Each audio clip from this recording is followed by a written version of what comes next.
Hi, I'm Holly, and with my sister Heather, you're listening to Haunted Family Podcast, a weekly podcast about the paranormal, unsolved mysteries, and even some true crime. And this week is definitely true crime. It is. Actually, this week is the serial killer that started it all for me. Wait, hold on. And this particular... for serial killer. What did you just do? I didn't do anything. I started talking about the serial killers, and Siri started saying, I found several matches for serial killers for you. Oh, goodness. Well, thank you, Siri.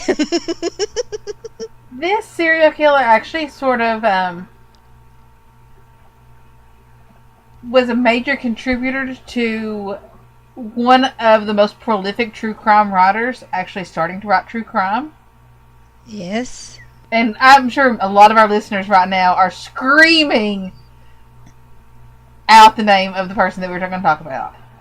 Yes. Well, if you remember several episodes back, I mentioned that I had to go to a training for my job, and it was part of a conscious bias training. So I work for a large university in the state of Kentucky.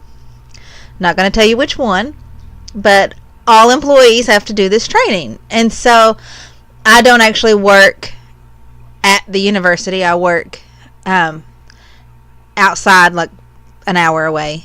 They kind of come to us, and we do it like in small groups. So the trainer came, and one part of this training is they show us pictures, and we're not allowed to say anything while the picture is on the screen. We just write down like our first impression and our thoughts and feelings pertaining to that picture. And it's just pictures of people.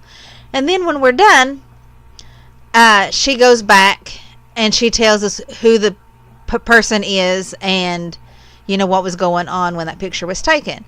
So it gets to this picture of Ted Bundy, and he's in a suit, and it's during the trial where he's representing himself.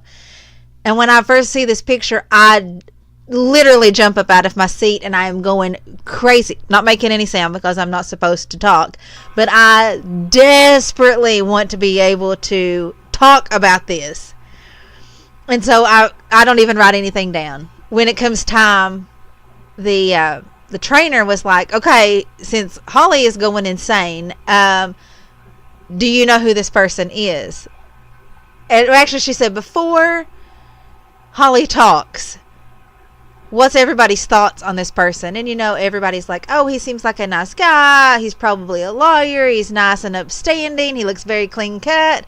And she's like, okay, Holly, tell us who he is.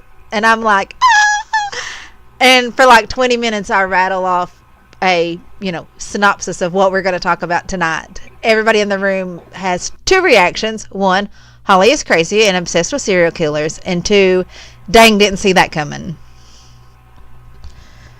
But I mean, he was very clean cut, very nice looking, very charming. That was part of his ruse. That's how he got his victims.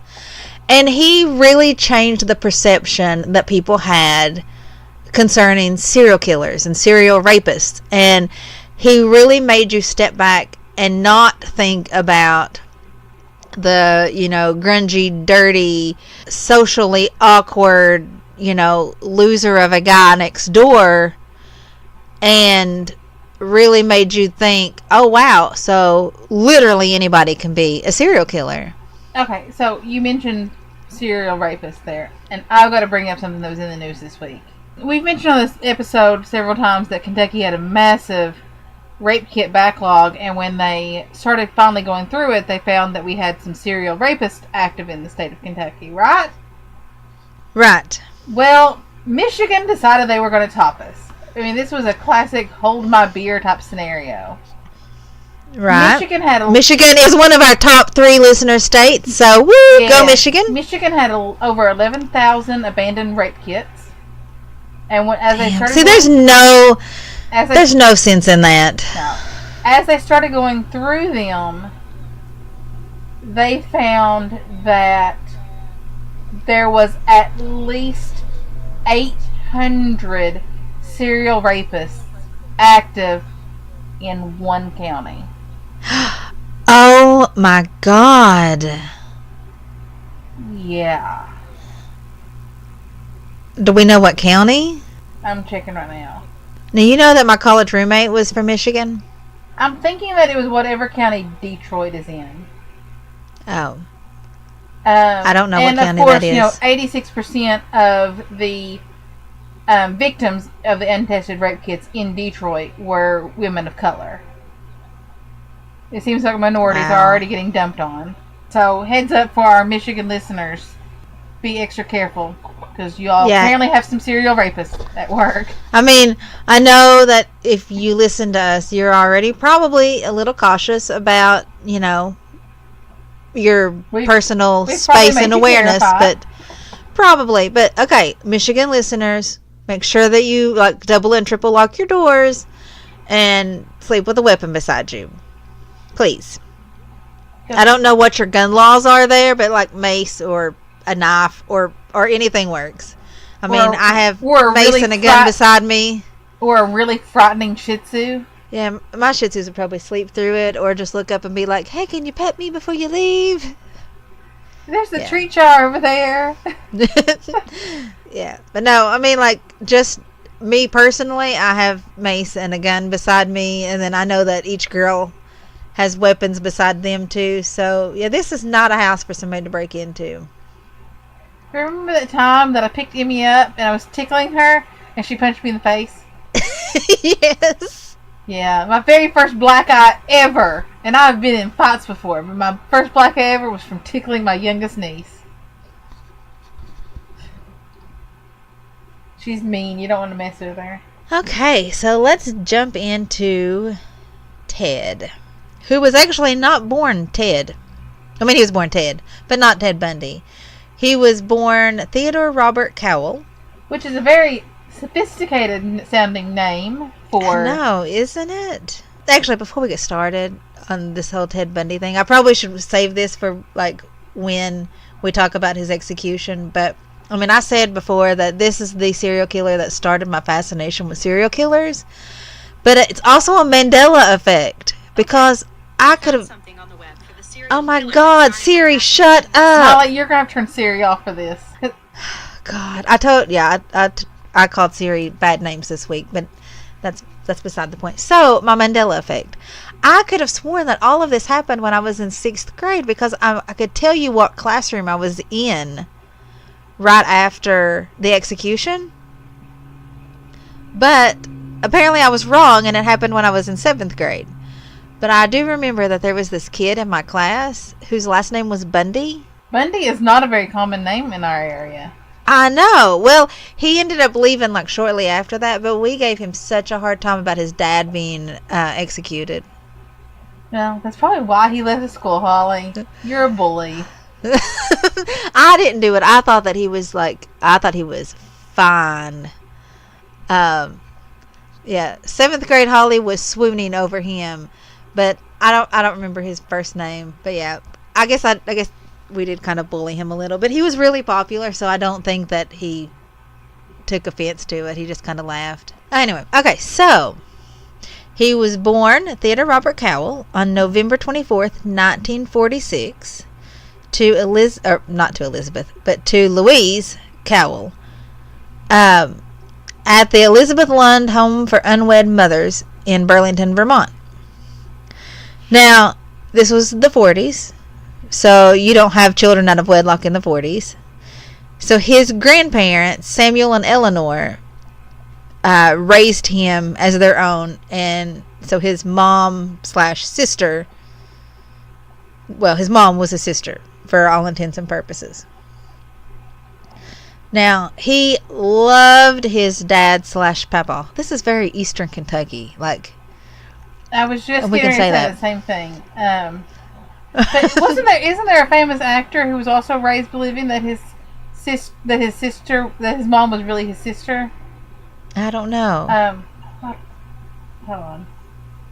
Well, I'd ask Siri. She's been trying to tell me shit all night. Siri's just annoying. I had to turn her off on my phone. Yes, Jack Nicholson. Really? That explains some of the roles he plays. Okay, so Samuel Cowell was outspoken. He was a bigot. He was he had rants about minorities and other religious groups, and But pretty much typical 40s behavior. yeah.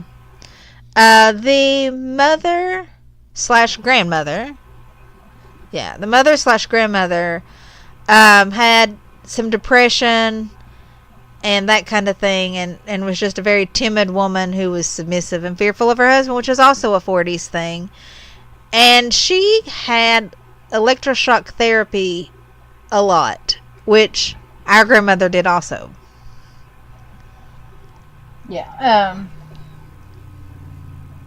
I don't even think that anyone in our family really knows how many times Grandma had electroshock therapy, but I know, we don't either. I once applied for a job at the hospital that she had that done at, and I joked with them that I should get the family rate, and I got the job, but I never went because that place is scary. yeah. Anytime I didn't have to take Grandma to Lexington, I would have to avoid going near that hospital. I don't blame her. It's a She scary didn't even hospital. want to see it from the street, and I don't blame her. No. So Samuel Cowell kind of was physically abusive to his wife, to his children, although no reports that he was ever super violent to Ted or anything. And he apparently brutalized the family dog, which really pained my heart. Like, I don't know why is that I don't really care what happens to people, but like, you hurt the animal and I am like, my heart just can't take it. I don't know, but can we find out where he was buried at and then dance on his grave just for that?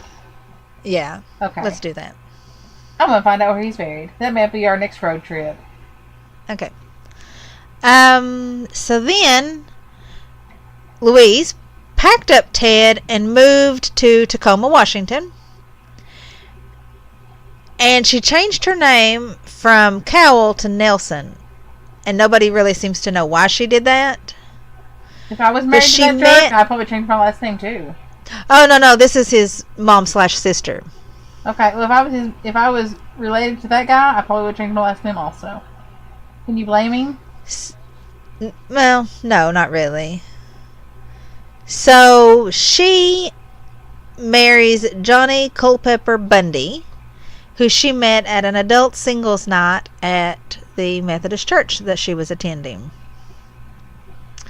He was Those an ex-military. Methodist singles nights are wild. I know. Although I've never been to a Methodist singles night because all of our Methodists were married. I was the only single. It would be a night with me and you. Yeah, anyway, so Johnny Bundy was an ex-military cook, and he was working in a hospital as a cook. And he adopted Ted and changed his name from Cal to Bundy. So all through his childhood, when they got to Washington, people described Ted as super shy and small and quiet. He really kind of preferred isolation and would disconnect himself from family and didn't really have many friends.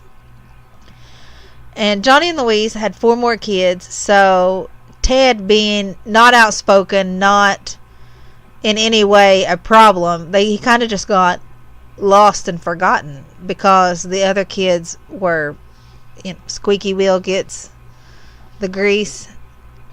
So he just kind of got ignored. It's the quiet one you have to watch out for. I know, isn't it? So he graduated high school, Woodrow Wilson High School, in 1965. He performed just fine and got accepted into college. But while he was in high school, he was breaking into cars and houses and stealing stuff because the only thing that he really enjoyed was skiing. But it was expensive. So he would steal stuff in order to pay for his skis and ski passes. But when he turned 18, all of that got expunged. So it was like it never happened. he got accepted to the University of, I'm sure that I'm going to say this wrong. I am sorry, people from Washington State. Puget Sound? Puget Sound, is that right? Yes. Okay. He did great in school, but socially he was terrible. And he attributed this to everybody at the school being wealthier than him. So he transferred to the University of Washington in 1966. And he met, as he says, the woman of his dreams. She was pretty, she was rich, she was sophisticated, and she enjoyed skiing also. So they spent many weekends on the slopes. And he tried every way that he could to impress her, exaggerating his accomplishments, just anything that he could to impress her, but it didn't work. And because, he was also working and going to school and trying to impress her, and it was too much, so he quit school and just took some minimum wage jobs. Well, she was rich, and she wanted somebody who could support her in the lifestyle that she was used to, so she left him. And he started volunteering for the Nelson Rockefeller presidential campaign.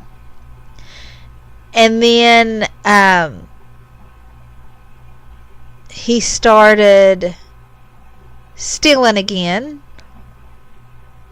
and just traveling. So he went to Colorado and then to Arkansas and Philadelphia, and he decided to enroll in Temple University. And he completed a semester and then went back to Washington. And it was around that time that he learned that his mom was really his sister. And people say that that was kind of the key turning point, where he went from shy, kind of a loner, to kind of outgoing and confident and extrovert. And I'm not for sure why finding out that your mom is your sister would do that. But anyway, he started dating, when he got back to Washington, Elizabeth Kendall, and that is not her real name, but she has spent lots of time covering up her real name for very obvious reasons. They started dating, and she wanted to get married, but he did not. And actually, he then also started seeing his ex-girlfriend, the college sweetheart that he was in love with, while he was seeing this Elizabeth Kendall. And he started working on the re-election campaign of Governor Dan Evans. And everything was on the upswing. He became an assistant to Ross Davis, who was the chairman of the Washington State Republican Party. Everything was good. And then women started going missing. First was Linda Ann Healy, 21-year-old radio announcer. She went missing July of 1974. And then a few other people went missing. Then he moved to Utah and enrolled in law school at the University of Utah. And this is where Carol DeRanch was attacked at a mall by a man dressed as a police officer and driving a tan Volkswagen. I do not know many police officers that drive tan Volkswagens. I know a lot of cops. I do. And I have yet to see any of them drive a Volkswagen. Even off duty. Yeah. Yeah, I kind of want to put it on my Facebook page right now and poll my friends. So, any of y'all drive a Volkswagen in your off days? I bet all of them be like, what's a Volkswagen? There was a guy that I went to high school with that had a 70, of course this was before the revamp and the new bugs came out, but he had an old vintagey bug, and it had music notes or something on it. He was our snare drummer. Oh, really, really talented. And his car I thought was awesome. Anyway, so then you've got One of our cousins used to have one of the new bugs. She totaled it. Well, remember when I test? Were you with me when I test I drove that was. light blue I hated convertible? that car. I loved it, but I couldn't buy it because I couldn't see out the back window. Could you imagine us trying to take that on our East Coast tour of pilot truck stops? No, but I wouldn't have had it. God, that was a long time ago. That was like I don't know. What, 11 Apparently, years unless ago? you total it, it's really hard to kill one of those cars. really. Yes. Remember that old one that sat with a sign on the top of it? Just on the outskirts of Catlettsburg forever? No. If our mom listened to this episode, she'd be screaming, "Yes, I remember that!" I don't remember it. Sit on the right side of the road just as you're entering town. Okay, so back to Ted. So I'm not going to go through like a whole list of everybody because honestly, you can't. Like, he killed so many people that they say 30 plus, but that plus is a lot. Yeah, I mean, like, his cooling off period between murders was like hardly any. You know, he was killing a lot of people fairly often. He admitted to 36. Most criminologists who've studied him extensively and most law enforcement who've studied his case feel that it's well over 100 actual victims. Yeah, I would believe that. But all of his victims, he had a stereotype, I'm sorry, not a stereotype, he had a victim type, and they were all white, thin, with long hair parted in the middle, oddly enough resembling his girlfriend, who once he got back together with his rich, successful girlfriend, he got to the point that she wanted to marry him, and then he just dropped her flat, which was a blessing for her. She may not know that at the time, but blessing. Yeah. So he moves around. You know, he's murdering people in Utah. He's murdering people in Colorado. And he gets... So, actually, I want to stop here because we talked about how high Ted Bundy's body count is. I think in the upcoming year we'll probably talk about the serial killer in the United States who has the highest known body count. Who's that? Gary Ridgway. Oh, yes. They know for a fact he has killed 71, but he also has killed well over 100. So him and Ted Bundy might actually be tied for, actual number of kills, but as far as official credited ones, he's the highest. Now, right. The thing with Gary Ridgway is he was able to go years and years and years without being caught. Now, he was a very smart serial killer. The highest body count in the world, as far as just serial killers going, not warlords or dictators, anything like that, is credited to Luis Garavito. He operated in Colombia, Ecuador, and Venezuela. Proven victims is 138. Damn it. Possible victims is well over 300. Sheesh. Yeah, he was a child murderer, torturer, and rapist. And they called him La Batista, the Beast. And his type was boys between 8 and 16. Damn. He did most of his killings over just a 7-year period. And I think that his actual conviction was only for 22 years. What? But, different countries, different laws.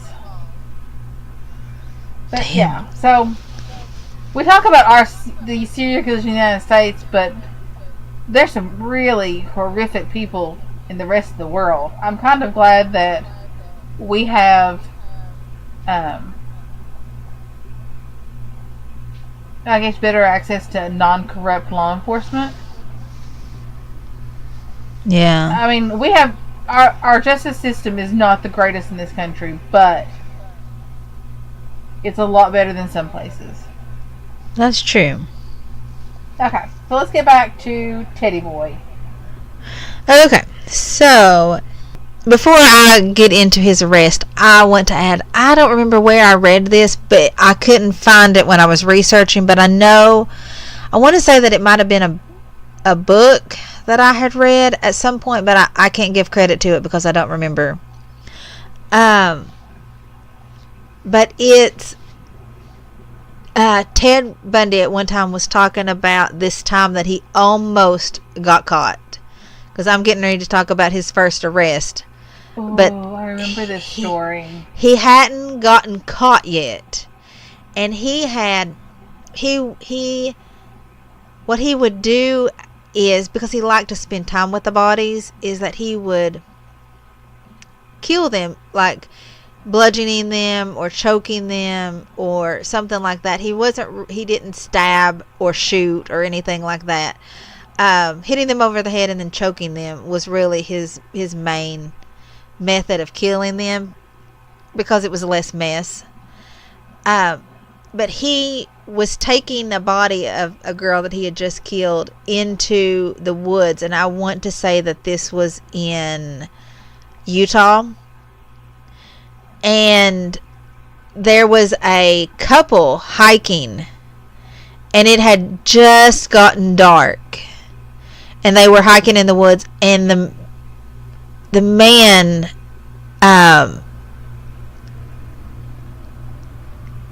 or actually the couple is coming up the hill, and Ted hears them, and he can't get the body off of the trail quickly enough, so the body is kind of just laying there, and the couple literally walks into the body of this girl, and then they're like, what's that? And then they just turn around and walk away, and he's 5 feet away from this dead body, and they freaking out silently, because here he is probably going to have to kill these two people. Right, but the people just turn around and leave, and so he doesn't have to kill them, and he gets to spend time with the body. And it's crazy to think, like, those people, how close they came, barely escaped. Yes, and they don't even know it, and that is why I do not hike in the dark.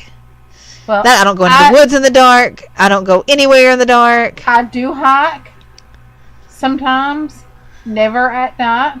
Never in the dark. If I happen to be outside in the dark, I have a very, very good LED headlamp that lights things up like daylight. So hopefully I don't accidentally walk over someone's dead body. Yeah, me either. But my favorite place to go is Lakiji, and I could totally see running into a dead body. If nothing else, somebody that got drunk and fell off the rock. Yeah, I was going to say, someone would have to be stupid to use Lakiji as their dump site. Oh, yeah, because there's people there all the time. But a drunk college kid falling off, I could totally see that. I'm actually surprised it's not happened yet. Oh, people falling off? They do it all the time. But, falling off, died, been up there at night, no one found their body because, no one really knew they were up there.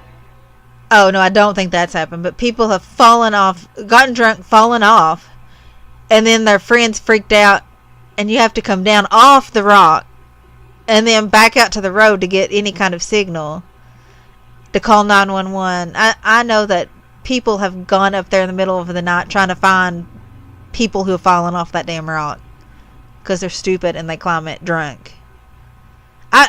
It's hard to climb this thing sober. I don't know why you would climb it drunk, but it happens. I've never been there.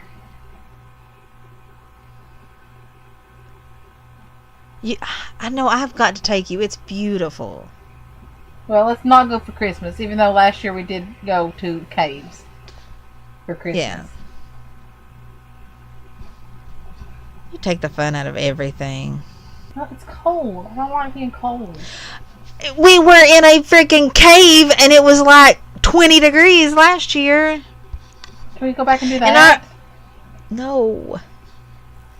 Although that was a body dump site too, which we talked in our Inside the Mushroom Mine episode. I'm not for sure the number though, but if you go back, you'll find it. That's how we spent our Christmas, in a mushroom mine where a murderer dumped his bodies.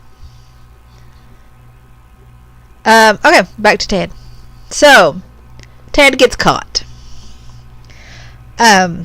He is driving, and they try to stop him. This is August of 1975. And they stop him for a traffic violation because his lights are dim and he's driving crazy. And when they do stop him and they're searching his car, they found handcuffs, an ice pick, a crowbar, pantyhose with eye holes cut out, and all kinds of other creepy, questionable I think I have items. all of that in my car. The pantyhose with eye holes cut out? Maybe? No, I'm joking. I probably do have handcuffs in my car, though. Well, I mean, you're an ex-deputy. That's kind of understandable. Or, I mean, I don't have ice pick in my car, but I do have a really, really awesome heavy hammer and some railroad spikes and dowsing rods. Because every car needs some emergency dowsing rods. I do not have any dowsing rods. I might have to make you some. So, they also notice something. His front seat is missing. The passenger front seat is missing. Because what he would do is, like, he would lure people to his car with his helpless routine. Like, he'll have a cast on his arm or his leg or whatever and be on crutches and say, "Can you help me carry something to my car?" And then he hits them over the head, drops them into the front seat. Oh, well, no, they're not being able to be seen while they're laying there slumped in the floor. So, the police kind of put it together that they think that this is the guy that DeRonch was talking about, and she's able to pick him out in a lineup. So, they're holding him as in suspicion of being the tri-state murderer. And he is on his way to trial in 1976. And, wait. He went to trial for attempted kidnapping in February of 1976. But he waived his right to a jury trial. So, he decides that he is going to be his own counsel, which gives him access to the library.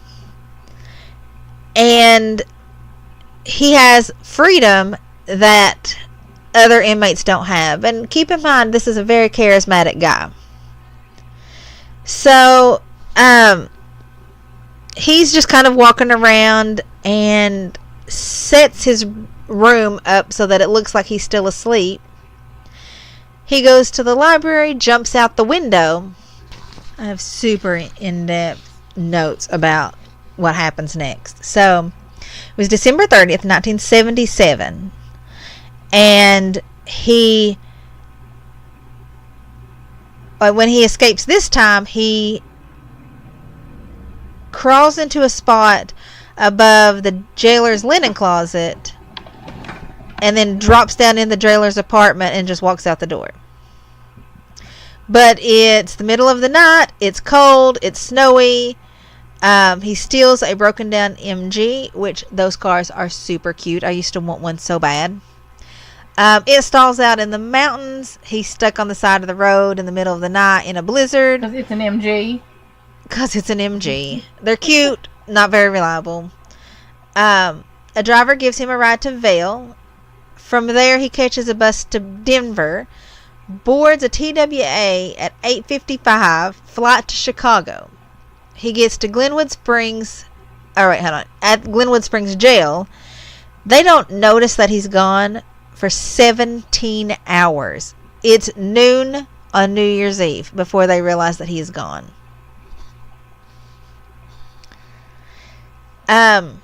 So he, from Chicago, he catches an Amtrak to Ann Arbor, Michigan.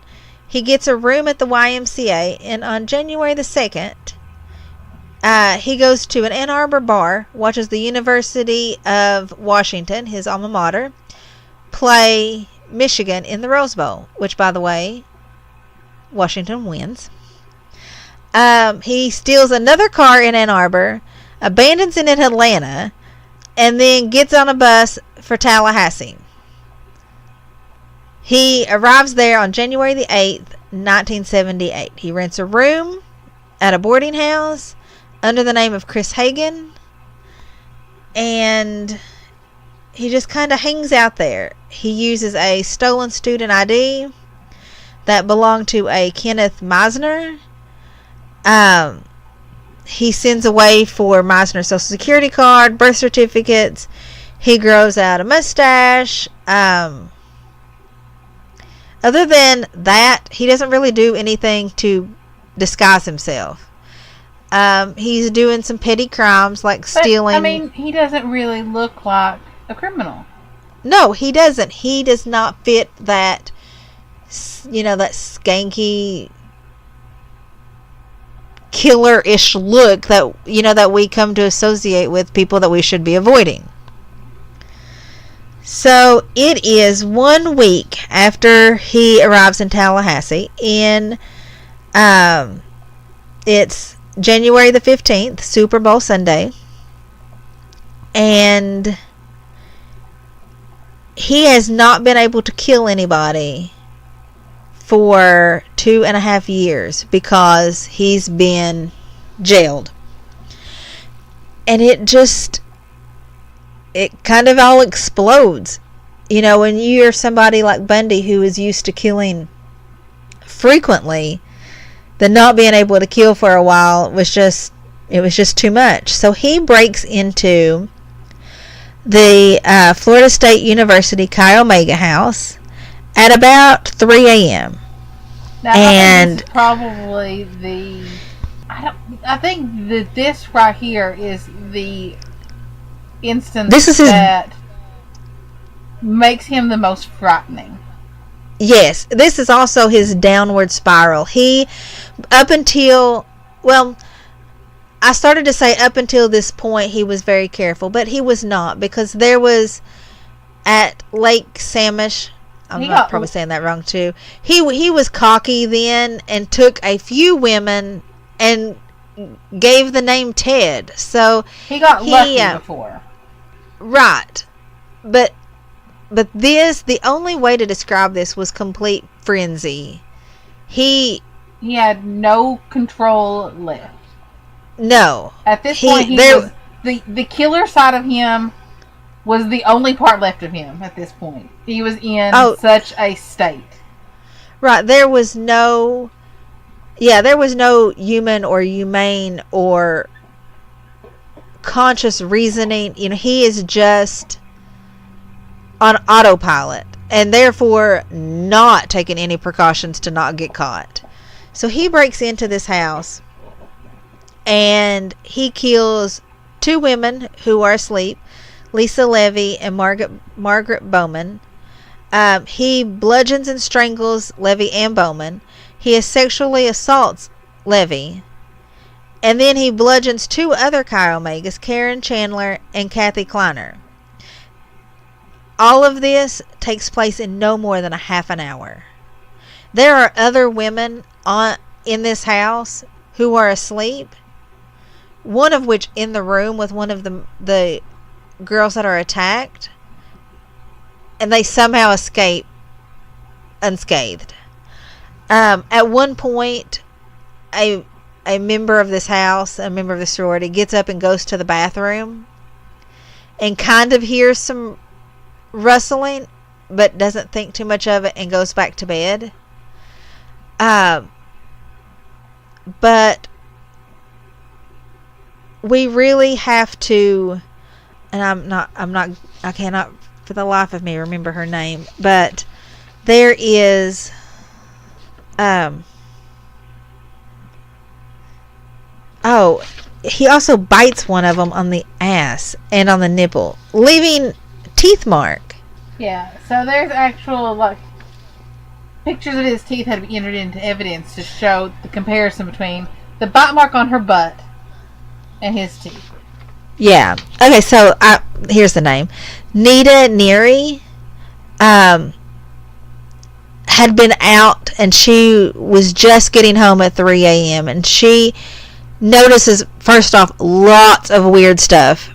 She notices that the door is ajar, so she already starts proceeding with caution.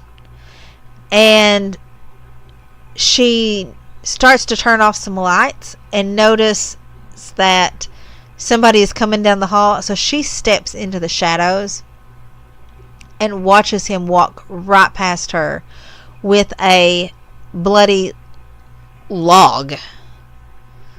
And not to be confused with the Greg Warren skit where, you know, he talks about 2-star weddings and, you know, this 2-star woman who goes out and gets a log for her man. I do not do him justice. You need to YouTube him, Greg Warren. 2-star weddings. Listen, I'm not even really a big fan of comics, and I love Greg Warren.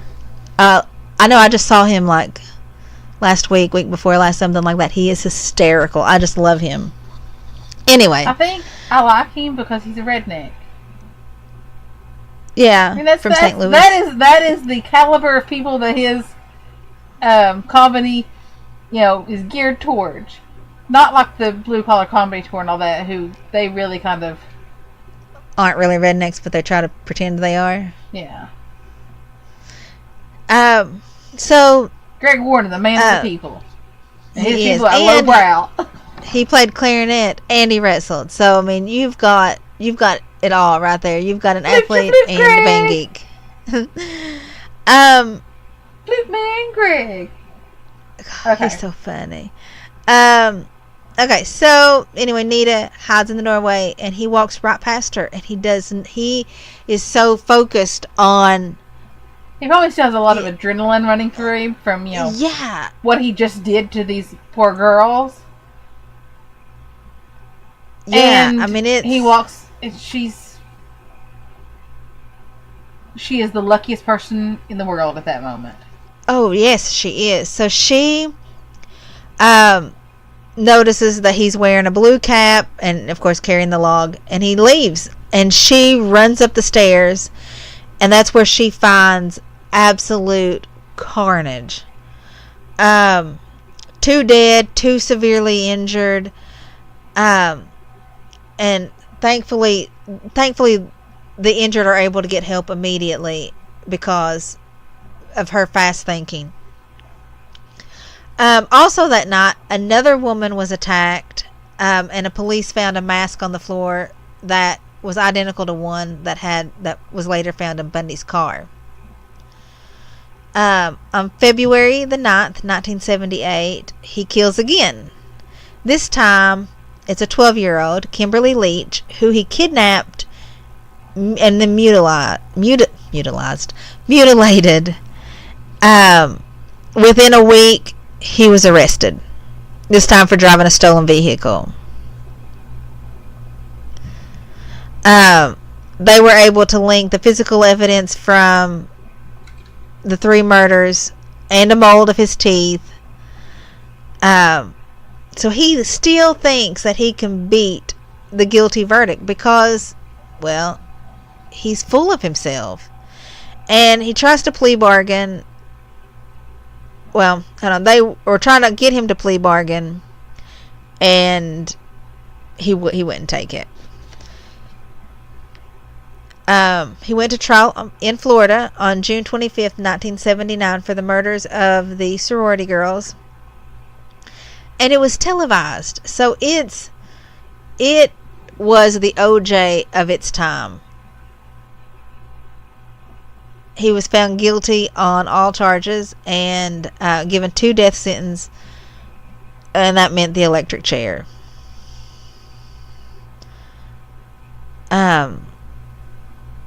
When he went to trial for Kimberly Leach, he allowed his lawyers to represent him, and they tried to go for insanity, and it didn't work.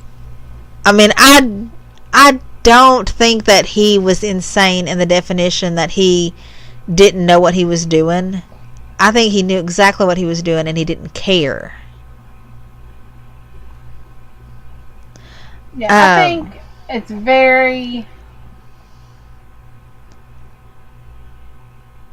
very obvious that Bundy is your very typical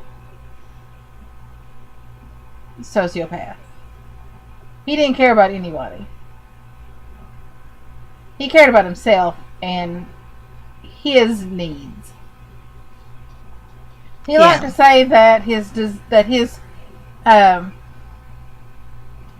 that raping people and necrophilia and all this stemmed from watching porn. I don't buy that. No, I don't know anybody that doesn't watch porn. And they're not running around killing people or raping people. And the people who try to say that TV, video games, porn, whatever causes you to do whatever, that's copping out. That's bullshit.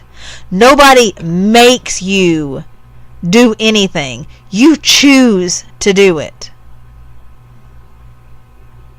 Can it give you ideas? Yes.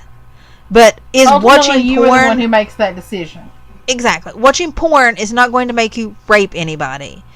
Watching somebody steal a car on Grand Theft Auto is not going to make you steal a car. You make you steal a car. And I mean, you make you rape somebody. You are the one who decides that you are not going to respect other people and the boundaries set out by other people.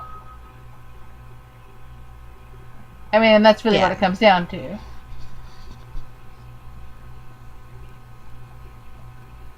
If my neighbor came over here and stole my car and then tried to say that he did it because of Grand Theft Auto so I couldn't, hold him accountable, I'd still shoot him. Yeah. Well, I mean, I'd call the cops, but if he came towards me, I'd probably shoot him.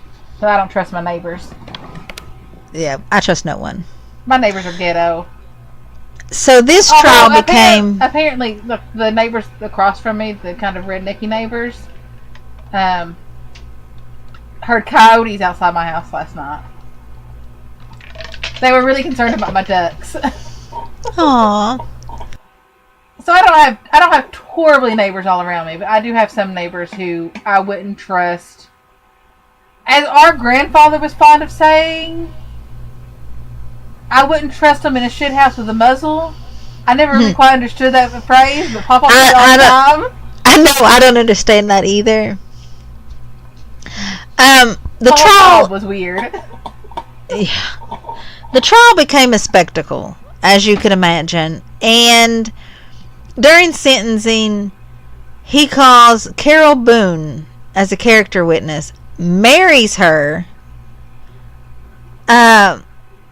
because she was convinced that he was innocent, and she later gave birth to his daughter. But she wasn't alone. Hundreds of women would write to him while he was in prison. And, in their mind, they were developing a romantic relationship with him. Yeah. Several women had nervous breakdowns after he was executed. I think it's because society cannot possibly wrap their brain around the fact that good-looking, smart, charismatic men could possibly do evil things. It's why so many, not to slander the church, but it's why so many churchgoers believe pastors who take advantage of their parishioners. Oh my God! Why, yes, it's why sex scandals get swept under the rug, because the men can't possibly do it. kind of reminds me about Joel Osteen and a conversation I had with one of our relatives. Because I was ragging on Joel Osteen. She said, "Now I was duped by what was his name, Swaggerty, Jim Swaggerty, but I'm not duped by Joel Osteen." And I really wanted to scream, "Oh my God, yes you are! They're con artists." Sorry. I have very strong opinions about televangelists, and they're not very good opinions. I know. I'm with you. I mean, his smile is creepy to me. And I know what you were talking about because I remember this conversation. It was during the flooding where he was saying our building is flooded and we can't take people in. So people drove over there and took pictures of the fact that there was no water around the building. Yeah, but I mean, remember a couple years ago where that guy was arrested in somewhere in California, I think it was, and he was really attractive, and he's become famous now because of that picture, of that mugshot. No, I don't know who you're talking about. I'm sure some of our listeners remember it. I think he's dating a model now. What? I don't know, but it's kind of the same thing with like Richard Ramirez. Like, as long as he didn't smile, he looked like a rock star. I don't know. I thought Richard Ramirez, even not smiling, looked creepiest. Felt creepy. Ugh. So Bundy got his last stay of execution on January 17th, 1989, and this was the time when he decided to just start confessing. And he gave details of 50 women that he had murdered. He gave the information to Dr. Bob Keppel. And he confessed to keeping the heads of some of his victims at his home, plus engaging in necrophilia with his victims. He was a special kind of twisted. Oh, yeah.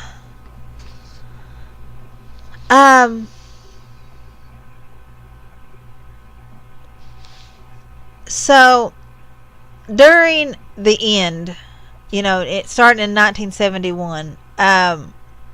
I think it was about 1971. So we mentioned Ann Rule. Ted Bundy was working in a crisis hotline. Yeah. Suicide hotline with Ann Rule, who was not the Ann Rule that we know today. She was starting to try to get a writing career going. She used to be a cop, so she had a background in this already. But she was not the super famous true crime pioneer that she is today.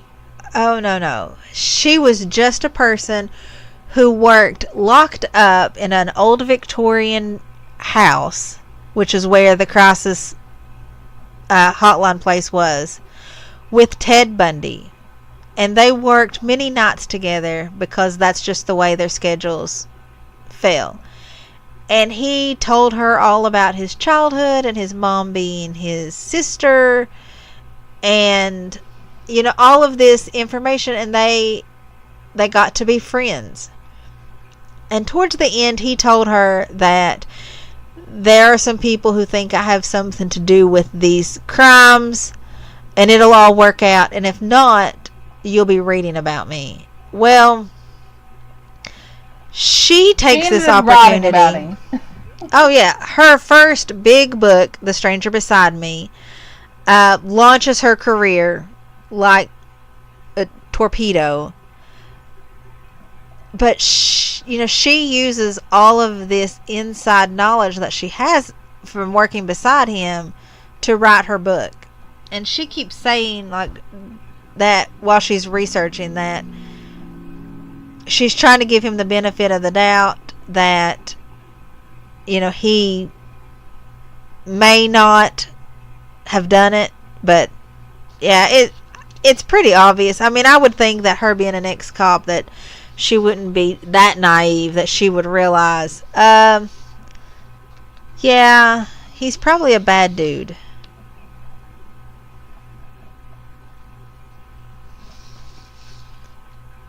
But I mean, she has said that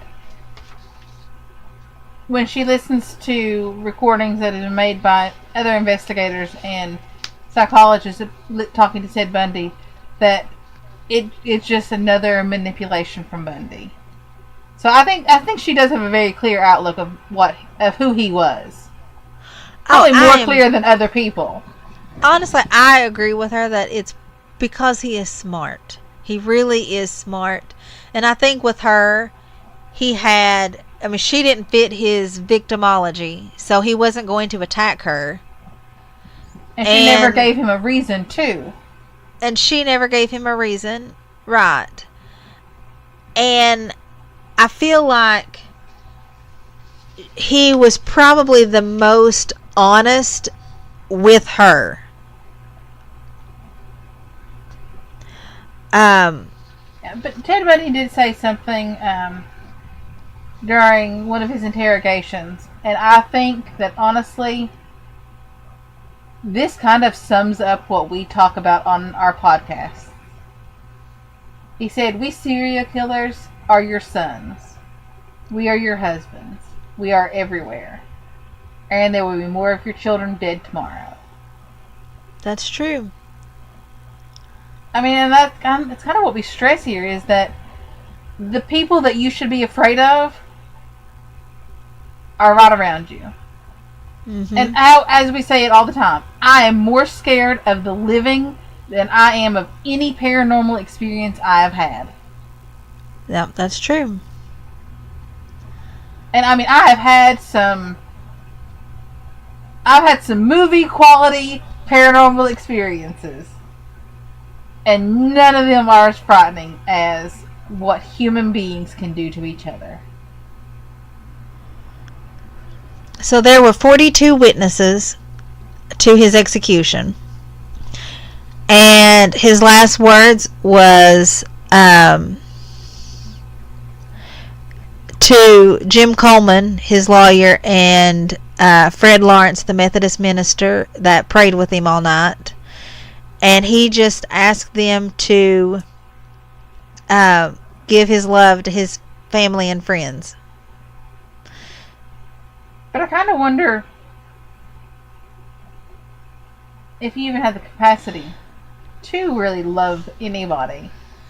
I don't know. I don't think so. But that's my thought. But he was pronounced dead at 7:16 a.m. on January the 24th, 1989, and the crowds outside chanted, "Burn, Bundy, burn." And I remember that. I mean, I don't remember. Honestly, though, I think that if we hadn't been children at this time, like if a Ted Bundy level serial killer was executed tomorrow, we would probably road trip there. Oh, yeah. But at this time, I don't know. Oh, we didn't watch it on TV. No. Mom and Dad would have. To this day, they don't understand the why I'm fascinated with this. But I remember Grandma preaching to me about, and I was 12 when this, maybe 13 when this happened, when he was executed. And I remember her telling me, don't trust anybody. I don't care, if they've got a cast on their arm, or if they've got, don't trust anybody. Don't go to your car with anybody that you don't know. Don't go to their car if you don't know them. Don't trust a badge if it looks suspicious. Grandma was really ahead of her time. And our grandma was also a very big believer in, even if someone shows you their badge, ask for secondary verification. Yeah. Did you know that if you are pulled over and you are feeling uncomfortable about that cop, you have every right to ask for a second deputy to come to the scene? I didn't know that, but I got pulled over just last week. You do not have to pull over as soon as those lights flash on behind you. You can move to a spot where you feel secure. Personally, for me, that is an area that is lit. That is well lit. Well, We I have got pulled over had during the day. We have had issues in this county, not recently, but we've had issues of people posing as cops. You remember the story I'm talking about because I think you went to school with the guy who was doing it. I did. So yeah, if you're feeling uncomfortable, get on your phone, call 911, tell them that you have been pulled over by somebody, they have made you uncomfortable, and request somebody else to come there.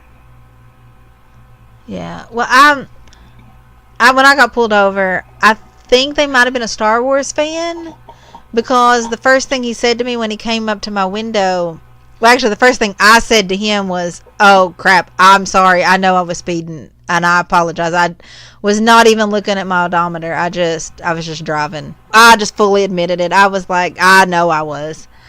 And he said, "Is this your car?" And I said, "Yeah, it's my car." And he was like, "All right, do you have your license?" And I said, "Yeah." And I handed him my license. Like 2 minutes later, he comes back and he hands me my license and he says, "Slow it down." And I said, "Okay." And I just drove off. But what makes me think that he was a Star Wars fan is in my back window I have the Imperial sign, and it's a week before Star Wars. I mean, not now, it's not, because we've already seen Star Wars, but I'm just thinking that he might have been a Star Wars fan. Well, I shall not give any spoilers. Thank you. Except for the fact that Charlie Sheen is awesome in the movie. Yes, he is. Him and his tiger blood is fantastic. So, Ted Bundy turned down a special last meal. And he did. And instead was served the standard last meal for Florida's death row inmates. And honestly, this sounds like an awesome breakfast. Well, except for it's missing biscuits and gravy. Steak, eggs, toast with butter and jelly, milk, coffee, and juice. But he didn't eat any of it. I'm so torn. Like, if I had a last meal, it would probably be like 4 pounds of bacon and eggs medium well. Timothy McVeigh, Oklahoma City bomber, requested 2 pints of mint chocolate chip ice cream as his last meal. See, that'd be good too. I don't know. John Wayne Gacy requested 12 fried shrimp and a bucket of original recipe KFC. Oh, yes, because I remember us talking about that when we did the Gacy episode. Yes, French fries and a pound of strawberries. Because his father-in-law gave them a KFC franchise. Ted Bundy is one of those serial killers that really makes me just... He scares me. Even dead, he scares me. Well, I really do think that he changed the face of serial killers forever. I don't know why I thought that I was in 6th grade, because, I mean, I remember the classroom that we were sitting in, and I know that was my 6th grade classroom. But maybe in 7th grade we changed places, like changed rooms, and we were in that room for a while. I don't remember, but maybe. I just know that somebody in that class got their hands on like a weekly world news or like one of those tabloid magazine that I don't think that they have anymore. But he was on his dead body was the cover of that episode, the cover of that issue. But yeah, you can really thank our Mama Grass for probably us doing this podcast. She really, as Holly says, she is a woman ahead of her time. And she grew up in a very isolated area of eastern Kentucky. It's still isolated. When she was a child, I mean, I think there was cars when she was little, but they didn't own a car. And it was a full day horseback ride from where they lived to the nearest town that had a hospital. She was delivered by a midwife in a cabin. And she was premature, like severely premature. And somehow they was able to make her live without the aid of a hospital. Yeah, I have no idea. This woman was... she was super cautious to the max. She was always, every day, instilling in all of her grandchildren the importance of being careful of your surroundings. I know. Of course, some of us didn't listen and they get themselves killed, but... And some of us didn't listen, and they end up, strung out. Yeah. But yeah, But some of us listen and we have a true crime podcast. exactly. And some of us listen and become prison guards. Yeah. You get extremes in our family. We have no normals. But I remember being so thankful for all of Grandma's words of caution, and when the railroad killer was potentially in our area. Do you remember that? There was I do. strong speculation that he might have been in our town on his way to Lexington to kill his victims in Lexington. Yeah.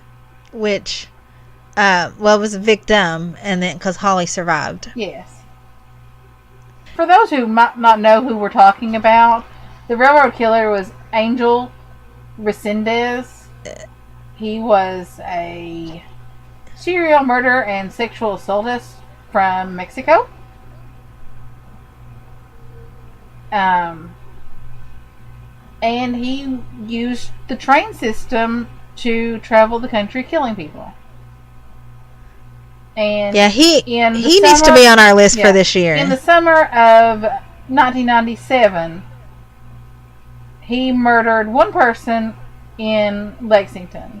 Christopher Mayer was 21. He was walking with his girlfriend, Holly Dunn, at the time. Resendez killed him with a 52-pound rock. Let that sink in. I myself couldn't pick up a 52-pound rock. I couldn't, no. I can barely pick up a 2-pound rock. But Holly barely escaped with her life. And she is the only survivor of the railroad killer. Yeah. And we might talk about, we might do a whole episode about the railroad killer this year. It's definitely an interesting enough topic. By the time you are listening to this, Heather will be with me, and we will have our calendar for the year done. And we will not have a big gap at the end of the year like we have this year. And I am so sorry for that. And thank you for your patience. But Heather and I both have Etsy shops, and they kind of exploded. With mine, and I was not prepared for the amount of business I would get at the Christmas season. And it's the second year for mine, and I was expecting what I had last year, but I kind of doubled that, and I've been grateful, but it's been crazy. So next year we will be prepared, and it won't be so crazy for us. Hopefully. I mean, if all else fails, next year I will try to set up my recording setup in my sewing shop, which is not in my house, and I'll just record there while working. Well, my shop is my bedroom, and it's also where I record, so I just moved from one spot to the other. I mean, and Ted Bundy is an extreme, but there are definitely people just as bad as him right now. Oh yeah. So, I mean, I know when we kill somebody like him, we like to think, it was over, it's final, it's done. We've got rid of the monster. But we really haven't. No. I mean, and I'm not saying that Ted Bundy didn't deserve to die. He absolutely deserved to die for what he did to those people. We can't let ourselves get lulled into a false sense of security. I feel like this is a downer episode. I know. I'm like frantically flipping through looking for our stupid criminals, because I know we have so many that we've shared between each other this week. Okay, well, while you're trying to find a stupid criminal, I'm going to talk about something interesting that came out this week. Okay. Well, you already talked about Michigan. I know. This is not related to that. Okay. So, we've not done an episode on aliens or UFOs yet, but we probably will at some point. Mm-hmm. And it came out this week that, yes, the Pentagon does in fact have a secret UFO investigating unit. And they also released a few videos of unexplained objects. Okay. And it also came out that somewhere in Las Vegas, they may have material from one of these unexplained crafts. Really? So pretty much, it came out this week that, yes, in fact, we may not be alone in the universe. Yes, Virginia, there is a Santa Claus. But there's not really a Santa Claus. But there might be an alien. But there's aliens. I mean, there is a granola bar fairy. Yes, there is a granola bar fairy. It is real. But I mean, I think me and Holly has mentioned on previous episodes that we do kind of believe in aliens. I think it would be naive of us to think that we are alone in the vastness of space, that we are the only planet that has intelligent life forms on it. Well, I am currently wearing a Star Wars sweatshirt, and I just saw Star Wars last week, and I'm telling you that I saw it with my own two eyes. There is life out there. Yeah. So I'm excited about this news, and hopefully we'll get an episode together dealing with UFOs and aliens. I plan on trying to set up an interview with some UFO alien researchers in our area. So, should be exciting. And if you don't believe in UFOs or aliens, maybe we can make you a believer. Okay, so do you have a stupid criminal? I do, and it's good. It kind of ties paranormal, stupid criminal, my favorite sport of football. It's like the Holly trifecta. Okay, are we ready? We are ready. So, you know that drug tests happens in the NFL, right? I would assume so. So, Jeremy Curley, I'm probably not pronouncing his last name right, but that's okay. He plays for the Jets, and he is returning after being suspended for 4 games because they drug tested him, and they found that he had performance-enhancing drugs in his system. Now, okay, that's not what makes him a stupid criminal, because that happens, right? He says, I don't know how that happened. There's a lot of ghosts around here. I bet the ghost put it in there. You know, like the ghost of Christmas past. I don't know. I think he was fucking high when he came up with his excuse.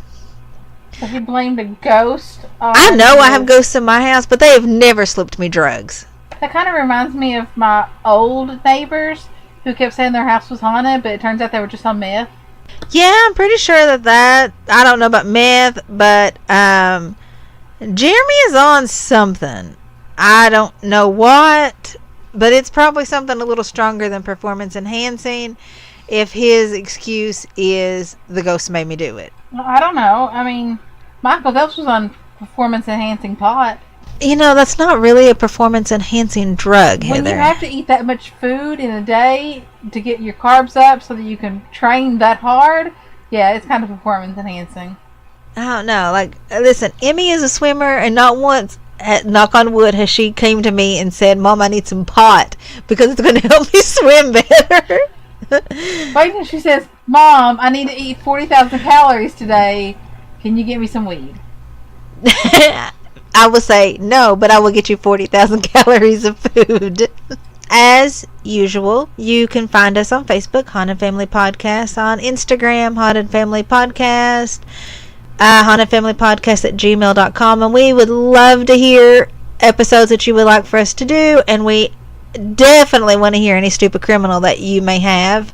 Also, if you are interested in starting your own podcast for the new year, I highly, highly, highly recommend Podbean. And not just because if you use our affiliate code Haunted Family PB, we get a kickback, but because we really and truly love Podbean.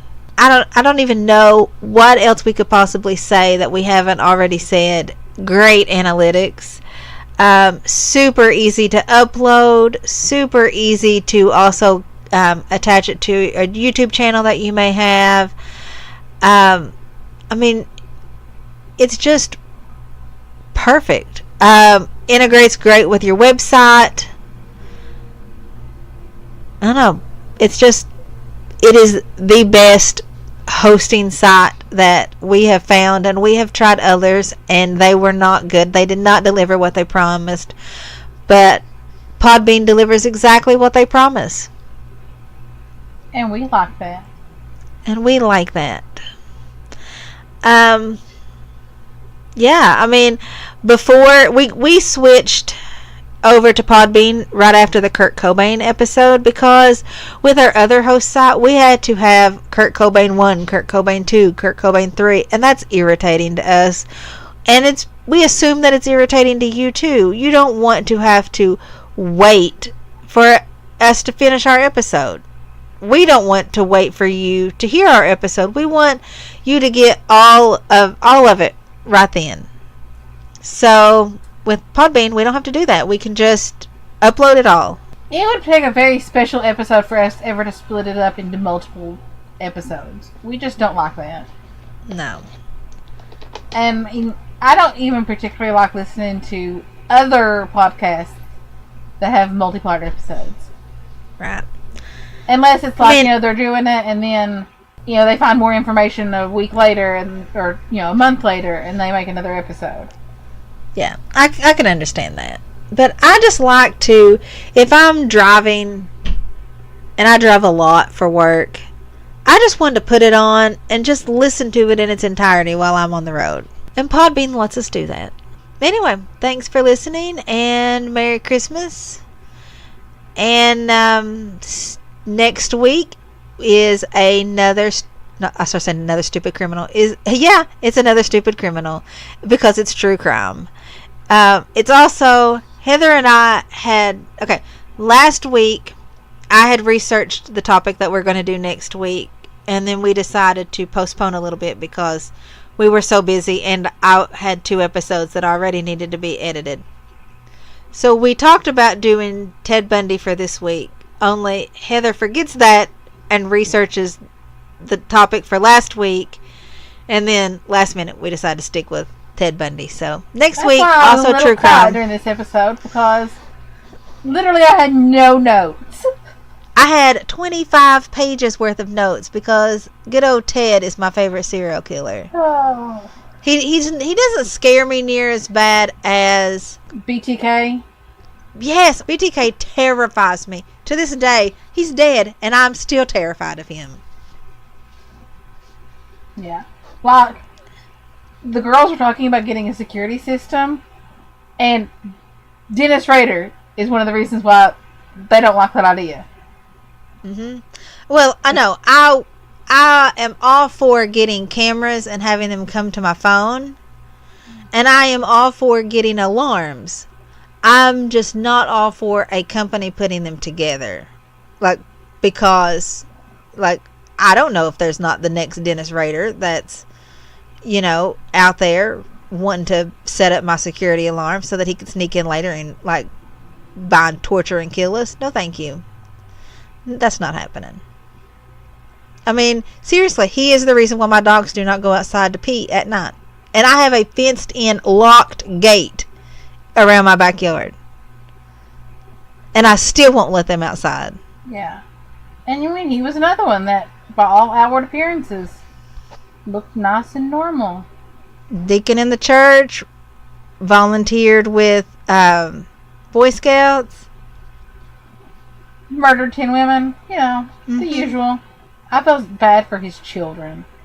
I do too. I feel bad for all serial killers' children. Okay, well, it was fun talking to you all this evening, morning, yes, day, whenever you're listening to this. Yes. We hope that, I don't know when we're going to get the next one done and up, but hopefully you will not go weeks. I'm hoping that by next Monday you will be listening to another true crime episode. We will have our next schedule episode. Well, of course we don't tell you our schedule. We want every episode to be a surprise, but we'll have everything planned for next year soon. And I think we have some doozies coming up. Oh, yes, we do. Probably some topics you've not heard before. Yeah, I think we're a little true crime heavy in the year just because you seem to really like it. Maybe lean a little bit more towards mysteries that are unsolved. Those seem to go over really, really well too. Yeah, like I think our number one episode trending right now is Voynich manuscript, Yeah, which is definitely a mystery. very. I still don't know what the crap it is, and I did a whole episode on it. And you know what? I've listened to other podcasts, and they all say the same thing. We've done a whole episode on it. We still don't understand what we're talking about. Yeah. I like the mysteries, though. I mean, when we did the why can I not think the Russia hikers Dyatlov Pass. No, sorry, Dyatlov Pass. Dyatlov Pass. Yeah. I still don't know what that could be either, but freaky stuff. I love mysteries. Yeah, like we only have 3 topics of paranormal origin in our top 10 downloads. So clearly you all like more mystery and murder. Murder mystery. We should have a murder mystery party. I went to a murder mystery party once. It was fun. Is that when the house burned down? No. Heather went to a party and the house caught on fire. Well, I mean, I didn't set it on fire. How about next Thanksgiving we do murder mystery Thanksgiving? Okay. Okay. Too bad we can't invite all of our listeners. It would be really nice to have a murder mystery Holly's birthday party or something and invite everybody who listens to us. We could have a Holly's birthday tour of Waverly Hills. That would be and invite all of our listeners to join us. Oh, that would be great. We could all meet at a Waffle House and have lunch before. I started to say Waffle House is in Louisville. Why did you do that to me? Waverly Hills is in Louisville, and we keep meaning to talk about this, and we have not yet. And this needs to be our first episode after the true crime that we've got next week. This needs to be the next one. I'm putting my foot down. How about we make it our first episode? Yeah, we'll make it the first episode of the new year. Yes. Okay. So would our listeners like that? Send us an email or a message on Facebook or Instagram if you think meeting at Waverly Hills to celebrate Holly's birthday with a tour. You have to pay your own way in. We're not that rich yet. We're just simple, humble podcasters who are not part of a podcast network and have no sponsors. Yeah, but that's pretty much it. If you want to come, everything is out of pocket. That would be awesome. Yeah. So send us a message if you think having a meetup at Waverly Hills would be an awesome idea. And I mean, you can wait until we do the episode and you find out what Waverly Hills is. But trust me when I tell you, it's fun. Oh my God, it's so much fun. And we would need. Okay, Waverly Hills books really, really, really fast for the all-night groups. And it's $100 a person for the all-nights. Yeah, so I could probably book us 10 slots. So if 8 of our listeners want to go with us and meet us there and have to promise not to murder us, because that would suck really bad to die on your birthday. Because everybody in our family dies on a birthday, and I cannot be that person. So or they don't die kill us around somebody. They die super close to birthday. Like Dad passed away. What was it? 3 days after my birthday. And Grandma died a couple days after my birthday. Papa died right around April's birthday. April died right around April's birthday. April died 3 days after her birthday. Papa was buried on her birthday. So yeah, don't kill us on Holly's birthday. Yeah, we have a long history of people dying on birthdays. Don't make that happen for us. We just want to have fun and celebrate my birthday, which by the way is in July. If you do, so you've got time. And you don't believe in ghosts, you will after we come back and haunt you. Yes, we will. Okay, well, I'm getting messages saying, "Hey, when can I come home?" So we probably should be wrapping up this episode. Okay. Well, yeah, we've been recording for an hour and 40 minutes. So, all right. Well, thanks for listening. we love you guys. Like, seriously, this has been the most fun year, because our very first year when we started, like on Emmy's birthday on April 4th, was super we didn't know rocky. what we were doing, and it was pretty, like, that whole first year was craptastic. And I know that some of you have asked about those early episodes, and let's not make it awkward. Let's just pretend they didn't happen, because they were not good. But this last year, I really feel like we have gotten momentum, and we're getting more and more downloads, and it's super exciting. And I'm excited to see what year 3 has to hold for us. I know, me too. Like, I really think that it's going to be a great year.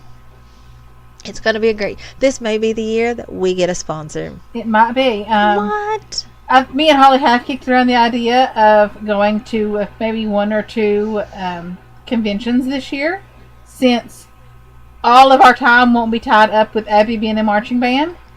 Yay! And swimming doesn't start until November. Not that we didn't absolutely love marching band season. Yeah, it just takes up the entire fall and summer. And I absolutely love watching Abby play music. Yeah. And I hope she listens to this episode, because I do. I love listening to her play music. I love watching her. She's the same way when she sings. She just gets into it. Yeah. She totally feels the music. But, yeah, next year we'll have some more free time, so hopefully we'll hit a couple conventions and meet some of our awesome listeners. That'd be great. Because without you, we would just be 2 sisters screaming at each other over Skype. Yeah, although we have screamed at each other a lot less lately, so there is that. More listeners, less screaming. Yeah, although you've cut in and out some tonight, and I think it's my crappy earphones. Probably. So. But yeah, like, we started with, I think my microphone cost $12. Yeah. Although I saw a new mic that I really, really, really, really want, and I'm trying to, like, talk myself into it, because we don't have sponsors, and, like, everything that we put into it is out of pocket, and we're not reaping any rewards. No, so. My microphone and the extension pole that comes out on the wall that holds it up was a Christmas present that I was allowed to open early. Aww. Yeah. This year I invested in a new laptop for the podcast, which helped a lot. And by new, I mean it was still like a 3-year-old laptop. So, like, literally, we love you all so much that we shell out tons of our own money to try to keep this podcast going. And we would like, in year 3, we really would like to meet some of you all. Yeah. But not to get murdered. Yeah, please don't murder us, please. Just hang out with us. We're cool sometimes. Yeah. Very socially awkward. We could be serial killers, but we lack the initiative. Yeah, and we would go tell people about it, so that really defeats the purpose. Yeah. Okay, well, thanks for listening. Thanks for listening. Bye. Bye.